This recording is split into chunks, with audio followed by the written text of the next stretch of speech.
Hey, it's your friend and humble narrator, Lou Brutus here. Very pleased to be joined by the esteemed members of Chevelle, Pete and Sam Loeffler. Howdy, fellas. You looking good. How are you? How you feeling? Oh, good. I feel young. You too. I feel young. You're well rested, Sam, are you? Rested. During 2020? Rested. Not a lot of shows? I haven't slept since 2019. I'm not kidding. Are you staying up staring at your phone all night and watching headlines come in and fretting over the state of the world? Because I actually do that some nights. Yeah, no, I'm not really. I got a pretty good routine down, so it's keeps me from the crazy. What is your routine? Well, there's, Kids. Being at home, I've got kids, so they're a part of the routine. And then Pete and I work on all kinds of music. We have a workout routine that we do, and dinner, and to bed by 6:30, like everybody else. And Pete, you'll have to excuse me for just a moment because, like everybody else does, even though they say they don't, I am using your Zoom camera to check out all of the cool stuff behind you. Hoping to see what goodies you got there. That is Harry Houdini over your shoulder, I believe. That is correct. That is. Yep.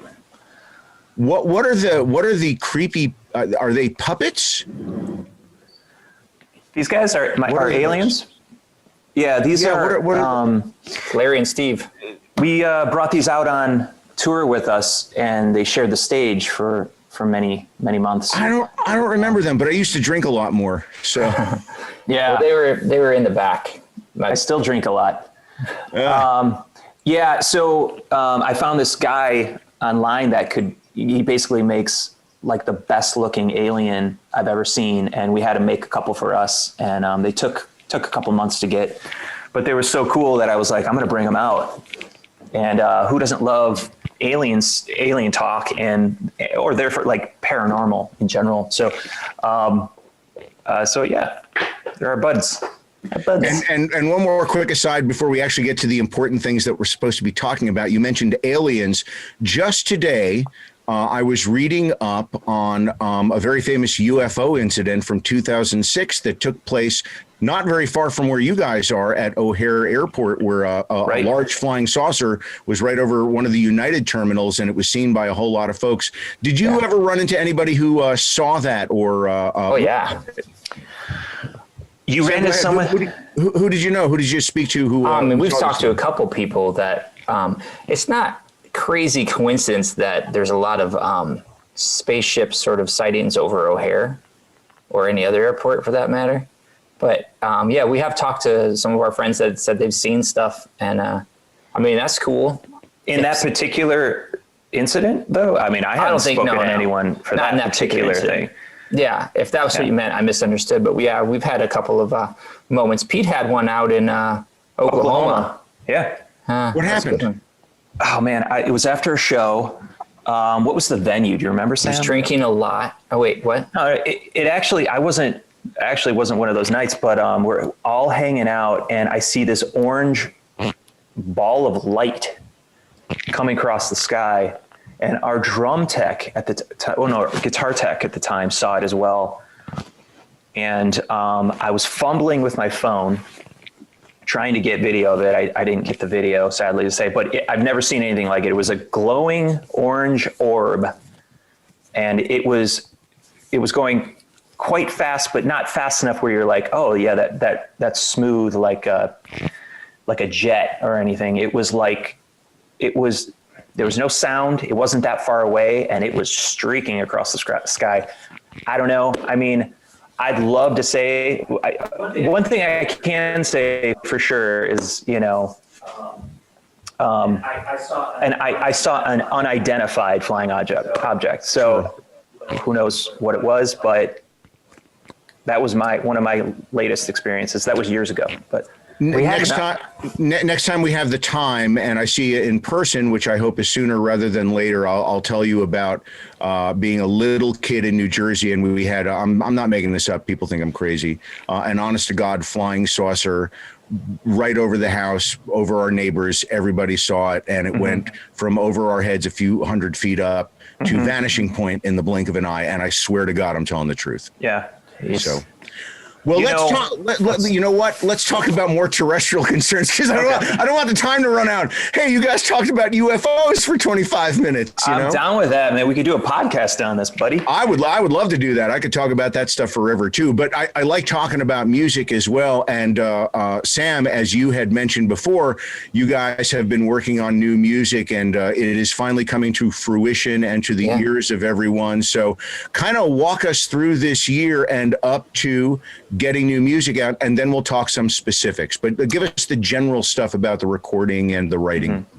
Yeah, I mean, we've been working on this album for a long time, and then, I mean, it's been done. We've been trying to put it out for the last 7 months, but it's hard to do anything these days. It's hard to get anything done, but it's finally coming out in March, which is fantastic. And I mean, like Pete said earlier today, he said, every time we get an album done, we look back at it and go, I can't believe it did that. How did we do that? How did we do that? Yeah. How did it get, like, it came from nothing. Yeah. And it's kind of amazing that we're here after all this time and still putting out music that we want to play, because that's the hard thing to do. Yeah, I mean, we went into the studio in 2019, summer, I want to say. Yeah. Was that June or July? I think it was spring. Was it spring? Yeah. Am I that far off? 2020 we is were just on like tour in fried my July. brain. Anyway, it was so 8 songs were recorded in 2019, and then we went back, we did a couple tours, wrote some more music, went back in March of 2020. And we, under a lot of duress and, you know, because everything was starting to happen, they were closing down.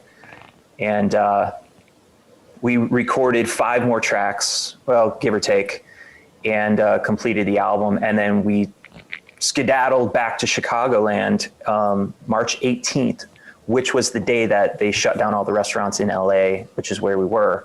And then we hunkered down for 2020. So we've done a couple acoustic things, but, you know, no other shows other than that, you know. Yeah, nothing to do. Yeah, you know, the last time I think the 3 of us were all in a room together was the HardDrive Radio Studios. It was right before Christmas in 2018, and you guys had seemed like you had your ducks all lined up and were very excited for the year. So tell me about who you recorded with and where you recorded, and again, how all this stuff got, all the little meticulous things that go in towards the end of a record, you know, how did it all go? Yeah. Well, we did this album with Joe Barresi. Evil Joe, again. And that's our 4th album with him, which is great. I think he's tired of us now, so. Oh, yeah. We are definitely kicked to the curb. I mean... But he was great, and we did it at his studio. And I mean, we would have probably done stuff earlier, but he had this idea for us that he had some songs in his head that he wanted us to write. Not literally, but he was just like, I want you to go back, keep writing, and focus on this or that, you know. And then Pete did, and I remember when he sent him one of the songs, and Joe called back, and he's like, "You did it! I can't stop playing the song. I've got it. This is what I was looking for from you. Now just write 5 more of those." Yeah. That was like, it was a low point to hear him say, all right, you know, I like these 8. I don't like these other 8. Go back. And it was like a low point. But then what that did was, once I got over the, you know, the hurt aspect of that, we got back to work. And then the next song we wrote was a song called Mother Earth. And he listened to it 3 times in a row and called us excited. And that was one of the best feelings I had of the whole process. So I knew we were onto something. And when you hear it, you'll hear the guitar and the riffs. It's like this walking, really almost like, it's going to be a little difficult to recreate live, but I've been working on it and I'm ready. But it's a little bit of a different sound technique for me personally. It's still a rock song, but it's exciting and it's high energy. You know, I would have to think that you have to develop a pretty thick skin, because I know how much any artist pours themselves into a song, to have 8 or 10 of them that you think, man, this is going to be on an album and these are great, to have somebody go, meh. Yeah. And then, like, and at that point, like, they're just dead, or maybe you can you cannibalize those songs later and maybe do something with them? Yeah, absolutely. And, you know, you have to think about the caliber that Evil Joe is. I mean, he's up there. He's at the top of what our genre does. So I'm okay to take advice from him. We love him to death. Yeah, if you're going to take advice, you want it to be from him. Yeah. Yeah. And he's worked with, so, you know, we can begin maybe with Tool and move on to some of the other, you know, incredible A-list artists like yourselves that he's worked with. Do you ever use his other recordings as a touchstone to go, hey, how did you do that? Or how do we get something to sound like this? Or what's the technique? You know, I mean, he does, what are those conversations like?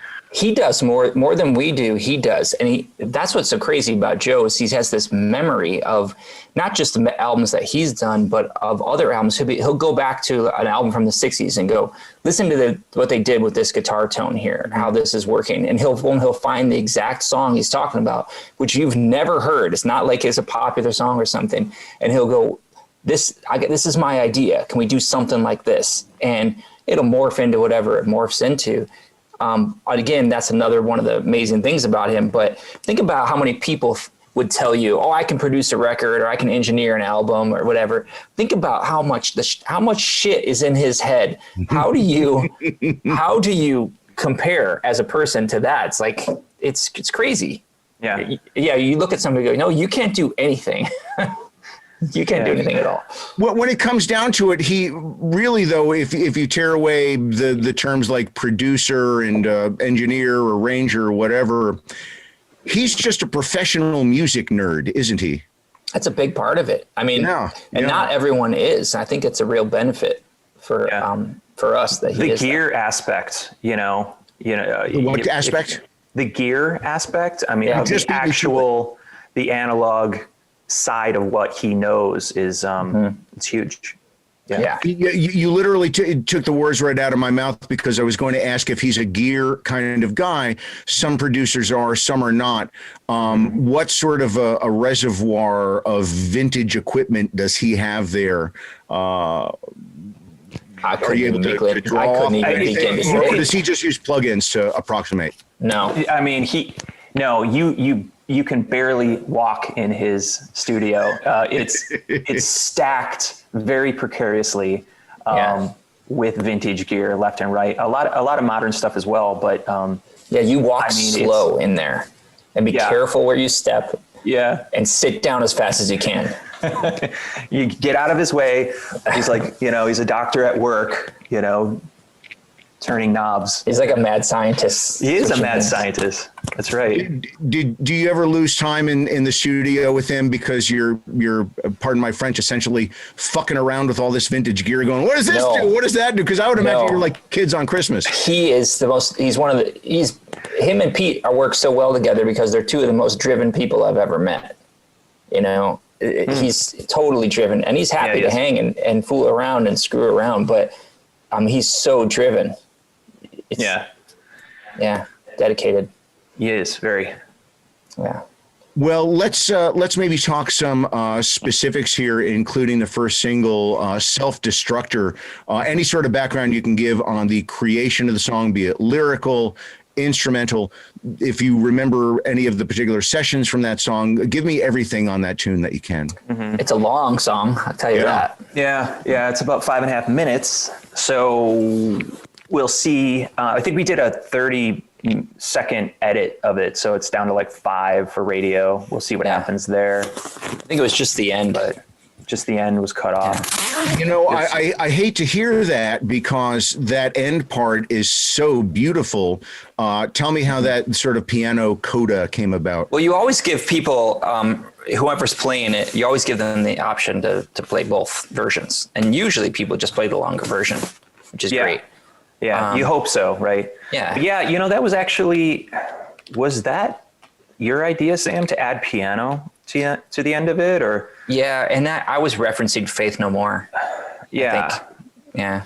So. And it worked. I think it worked. I hope people like it, but yeah, it's definitely an homage to them. I mean, it's a similar, beautiful, like the whole song is energetic and go, go, go until the end where you have this sort of calm down and, you know, you're popping the Valium and you're going to take a breath. So I hope people dig it. We just shot a video for it. So yeah, we'll, which comes, that'll be exciting too. Yeah. Tell me about doing a video in this COVID era. Taylor Momsen was on the show again not too long ago, and she was explaining color-coded wristbands and all that kind of stuff. Tell me about your video experience for this. That's funny. I mean, I guess you could do those kinds of things. We just kept the crew really small. We hired a great dude, Rob Gibson, from So Midwest, and he just kept it as minimal amount of people, and we shot a lot of it. Most of it was outside, so that helps a lot. Most of it, and it was cold too. Yeah, being Chicago. Yeah, you know, we won't give away too much before we show it, but honestly, it was one of the most fun experiences I've had making a video, solely based on the fact that you could prepare because we were home. It wasn't like in between, hey, the Dallas show and like the Austin show or something, you know, where you had to fit it in and you don't feel ready, so we had a lot more time to spend on it. But yeah, it's fun. It's kind of it's got a little bit of a weird spacey theme to it, as well as how would you describe it, Sam? Or should we not say anything?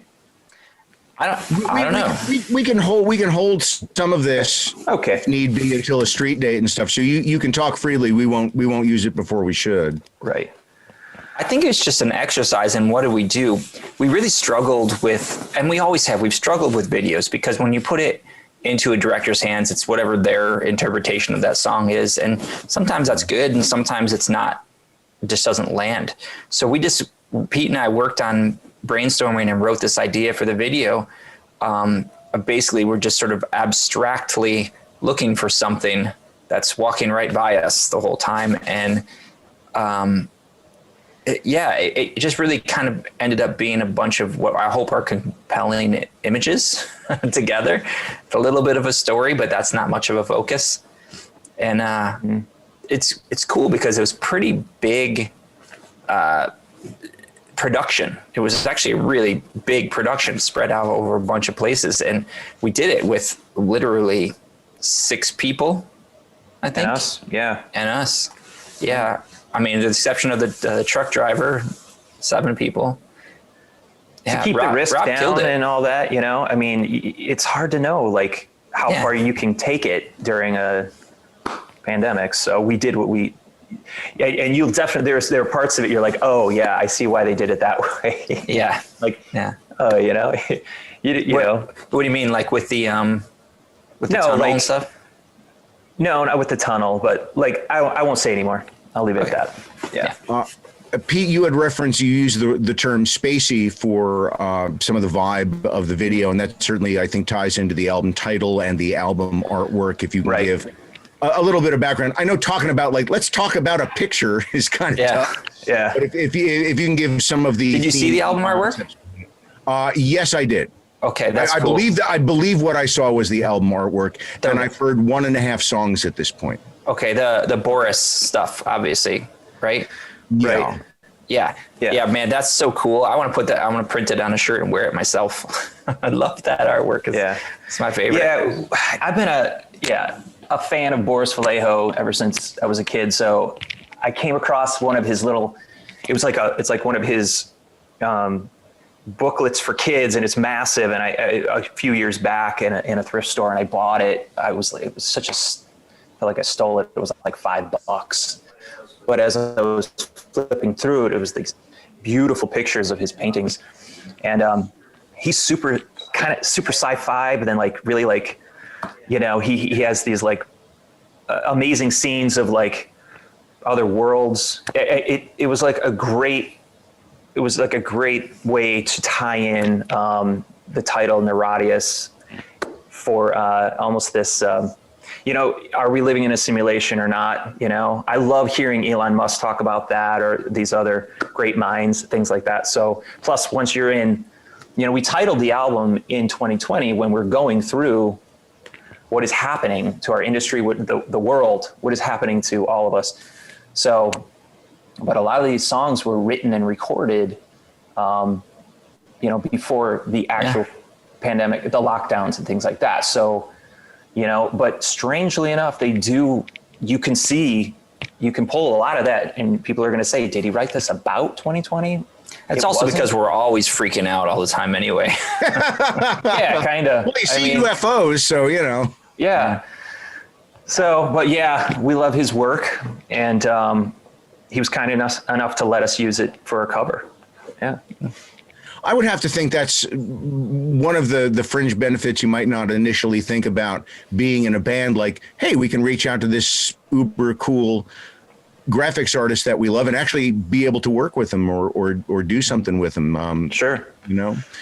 Just a quick aside, the way you spoke about some of this artwork, I would be led to believe the two of you probably grew up a little bit on Heavy Metal magazine, the sort of sci-fi art comic graphic. I remember that pretty well. I didn't find that until I was probably 16 years old, at least. I remember Jeff Lee, I think, was the one that showed us that first. Yeah. So that sounds He showed us a lot of things, a lot of firsts, didn't he? Yeah, I remember. That's not loaded. You're talking amongst yourselves. Don't blame me at this point. Oh, man. Is that loaded? No, it's not loaded. Oh, man. Anyway. So, tell me about Timetable for this, and then what you think maybe 2021 is going to be like. What do you think 2020 is going to be like? 2021 is going to be like? I think it's going to depend on how quick vaccines roll out and how many people get them, and if they're effective, and if people act smartly about this thing, and maybe it could be by the middle of the year, and we'll be at festivals at least in some form in the summer, with things rapidly progressing later in the year, and then by spring of 2022, I think maybe we could be pretty much at full strength again. But I'm just a record slinger, so I don't know. I mean, I hope that's true too.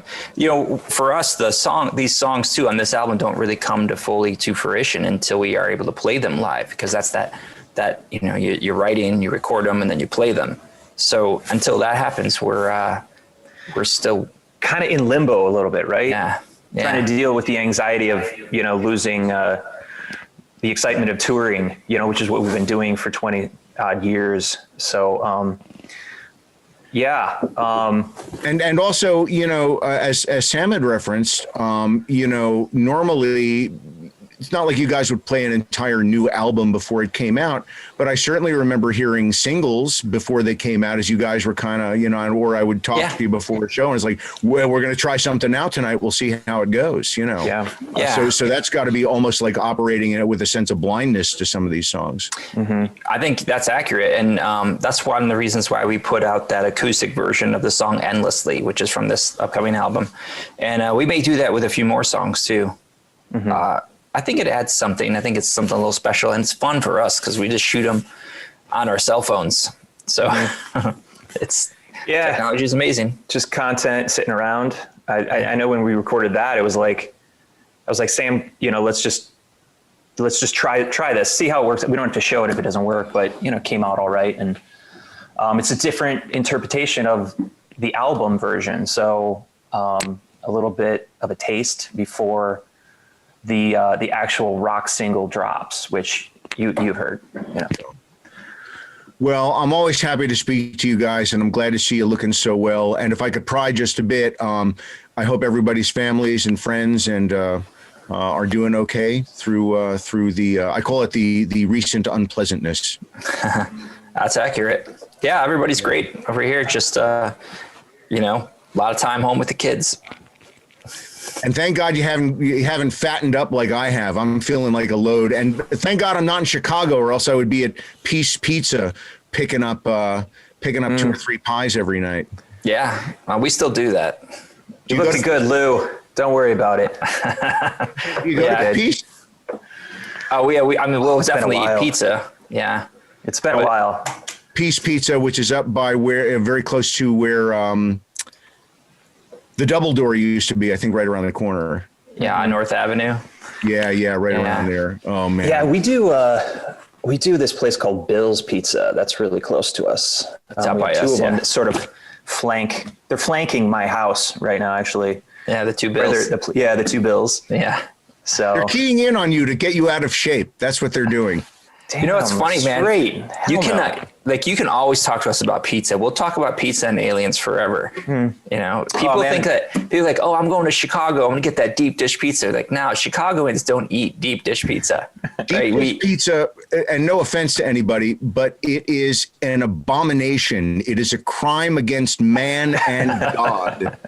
It's well, you know what? I know some people like it, but it's not really pizza. Pizza is thin. Yeah, pizza's Real thin. pizza's thin. Yeah. Dude, I got so much shit at the Hammerstein Ballroom, Hammerstein, however you want to say it. Yeah, New York, yeah.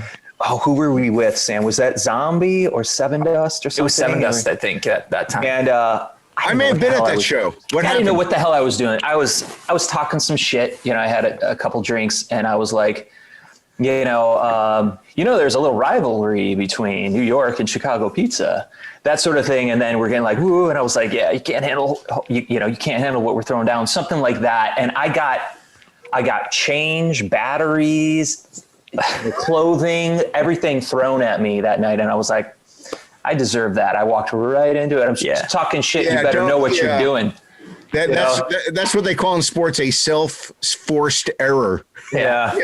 Don't own yourself. I think that was one of the first times we had played in New York City, and you have to know what you're walking into if you're talking shit. And especially about Two Boots Pizza. You don't, if you have any sense, you don't do that twice. So and you might be able, like at a New York crowd, to jokingly talk about their mothers. But you disregard and disrespect their pizza, and like that's just not. There's nothing funny about that. No, you're fucked. Right. In New York area. That's right. One last thing. Any last thoughts for the Chevelle fans who have been very patient now, waiting for new stuff because it has been several years. Yeah, we're gonna keep putting content out there until we can get out and play live. We're just gonna keep putting stuff out, and we've recorded a whole bunch of stupid things about Pete and I talking about, pizza and aliens, among other things. And we've literally done hours of podcasting together, Sam and I. So and we're just trying to figure out how to release that. During 2020, we were doing that, and then we were recording these little blips that we've been sharing on YouTube, things like that. But, we should share some of that. Yeah, some of it's really dumb. It's great. I don't know. Maybe it's a cassette, or maybe it's some download series or something. Yeah. Or we just put it on YouTube. Yeah. Yeah. Well, let me know when you're going to do another one on aliens, because I want in on that. I want to hop in on. All right. Hey, Sam, we could call it Dumb Things My Brother Says. That's good. I'll pick out the videos I want to share about you, and then that's great. That's brilliant. DTMBS. Yeah. DTMBS. There you go. Hashtag DTMBS. DTMBS. Hashtag pizza and aliens. Well, there. I'm in. Well, always good to see you guys. I will see you in the new year. Fingers crossed. Yeah. Thanks for having us, Lou. It's good to see you, man. Take care of yourself. Thanks, Lou.